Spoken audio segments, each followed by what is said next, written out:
Komiði sæl. Í þættinu hér á eftir verður fjallað hina árlegu hönnunarkeppni í Háskóla Íslands. Þar getur að líta mörg óvenjuleg tæki í spennandi keppni. Góða skemmtun. Til að glöggva okkur frekar á keppnibrautinni og þrautinni skulum við nú skoða teiknaða skýringamynd sem gerð var hjá fyrirtækinu Onno ehf. Tækið skyldi í upphafi vera staðsett á enda brautarinnar. Það átti síðan að aka í áttina að tvískiptri lyftu. Þar átti tækið að skipta sér í tvo hluta.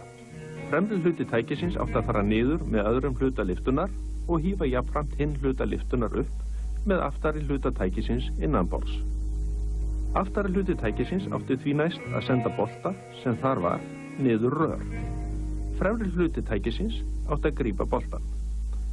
Aka síðan áfram eftir brautinni og ýta á hnapp sem kveikti ljós við enda brautarinnar. Stigagjöfin fór eftir því hve mörg atriði tækin leystu í brautinni. Fengju tækin jafnmörg stig skyldi skemmsti tíminn skera úr sigurvegarann.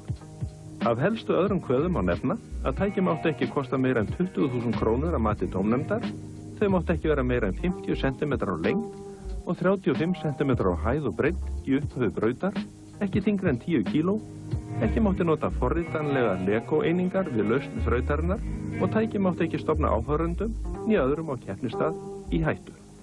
Dómarar í keppninni voru þeir Guðrúna Sævarsdóttir, verkefnisstjóri hjá Verkfræðistofnun Háskóla Íslands, Magnús Þór Jónsson, prófessor og Sigurður Brynjólfsson, prófessor. Umsjónarmenn keppninnar og jafnframt tíma og stigaverði voru verkfræðinemarnir Sverrir Grímur Gunnarsson, Einar Arn Jónsson og Sævar Helgi Lárusson. Yfirsmiður brautarinnar var Vilhjálmur Sigurjónsson, tækjavörður verkfræðideildar Háskólans.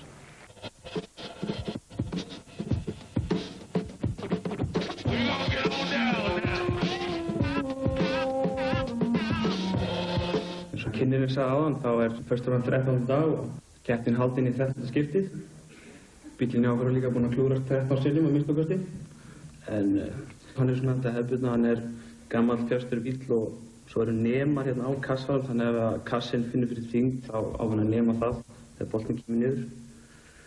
Og vonandi nær hann að sleppa litla bílum á fyrir lyftinu, við erum með þetta allt stillt eftir tíma sko.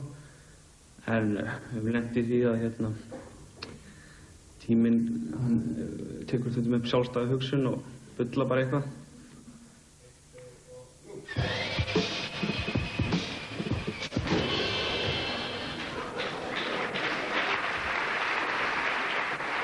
Fyrri umferð tók fljótt af. Og hér sjáum við seinni umferð.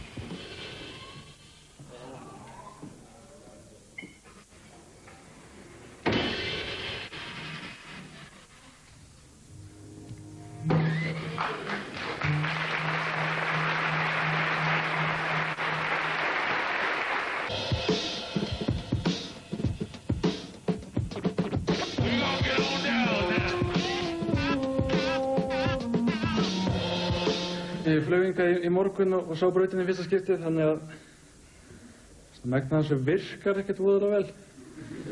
En hérna með post-it limmiða hérna sem að lagar svona það mesta sem ég gat reynt.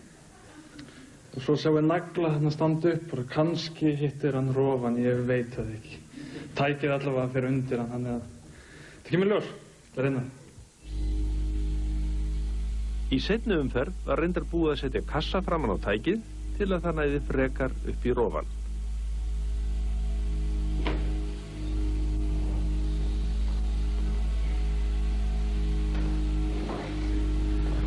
Tækið eins og sjá ekki alveg leiðinlegt yfir hægri slagsíðu.